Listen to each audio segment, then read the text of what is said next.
So I don't know how I missed it, but there is big news in the door kicker space, and they even wrote my title for me, MIA Game Developers Break Silence.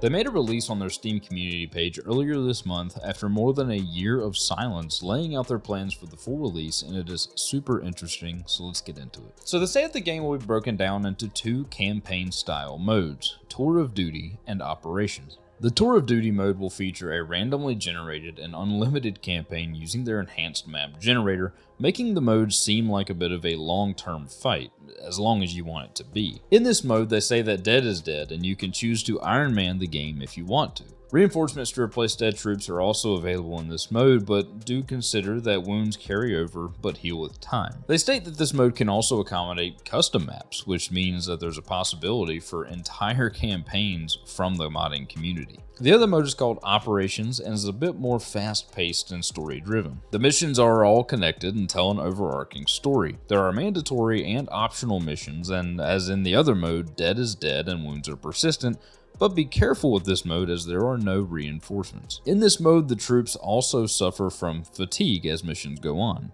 They say that there's a whole Doctrine System, which is blocked in this mode, but more on doctrines later. Along with these new campaigns, we also get a new currency called Battle Honors that can be used to purchase exclusive equipment and to upgrade the troops using the Doctrine System. The Doctrine System is, for lack of a better term, a skill tree, and it gives perks such as the Human Network, I think I said that right, and it gives you some intel on specific enemy locations for a specific example. There are other doctrines too that give things such as accuracy and critical hit chances. We also see a snapshot for one of these called Improved Medevac. This lets you evac casualties and gives them a higher chance of survival, which will be very helpful in the new campaign modes where survival is key. They did state that we will not unfortunately be able to max out these trees, so we have to pick and choose the doctrines based on our mission. The devs also mentioned some other exciting new enemies, factions, and equipment. Notably, they are making the tiers of enemies have a more drastic skill range, making it necessary to go after the more experienced targets first, which is contrary to how it currently is, in which the tiers don't have much of a difference, so there's no real incentive to go after one or the other first. The devs are also keeping with helping the mod makers by adding more functionality to the map making process if you want to get into map making.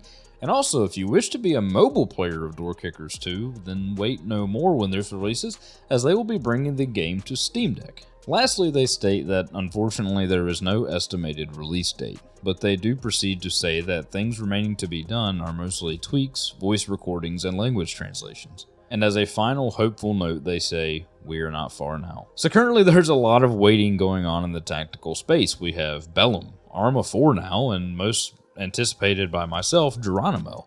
So I'm trying to keep my expectations for release times as low as possible, but the excitement's hard to keep down for games like this. So let me know what you think. Are you still playing Door Kickers? This game released in the year 2020 and it's now coming up on 2025, so it's been a while, so if the hype has gone down a little bit, I couldn't say I blame the player base. However, the game remains one of my favorites. It's a great game to just kick back and play through. It's great to get back to the fundamentals of CQB and run through. It's also a great teacher for CQB and a learning tool in my opinion. So I'm really excited to see what their 1.0 brings and what it has to offer. So let me know if you feel the same or differ down in the comments. Everyone, I hope you're having a fantastic day and please be safe, stay happy, and peace out.